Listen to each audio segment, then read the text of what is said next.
Welcome to Samba Samba. Enjoy the video. In this video, I will explain how to make cinnamon bagels. First, activate your yeast by combining 1 1/4 cups of warm water, 1 tablespoon of sugar, and 2 1/4 teaspoons of active dry yeast. Let it sit for about 5 minutes until foamy. In a separate bowl, whisk together 3 1/2 cups of bread flour and 1 teaspoon of salt.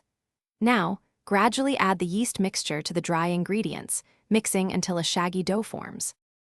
Next, turn your shaggy dough out onto a lightly floured surface.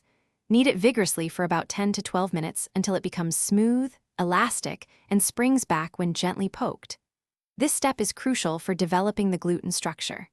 After kneading, place the dough in a lightly oiled bowl, turning it once to ensure it's coated. Cover the bowl and let it rise in a warm spot for 1 to 1.5 hours, or until it has beautifully doubled in size.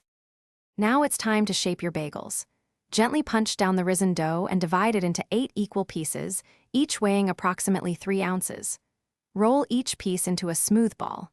Then, using your thumb, poke a hole directly through the center of each ball and gently stretch the hole to create that classic bagel shape, about 1 inch in diameter.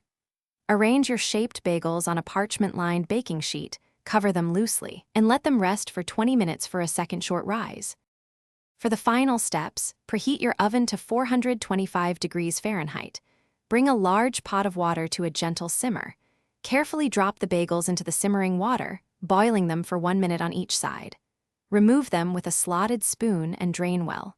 Transfer the boiled bagels to a baking sheet and bake for 18 to 20 minutes until they are beautifully golden brown. While still warm, brush them with melted butter and generously dip them into a delicious mixture of 1/2 cup sugar and 2 teaspoons of ground cinnamon. Enjoy your homemade cinnamon bagels. Thanks for watching. Consider subscribing if we helped you.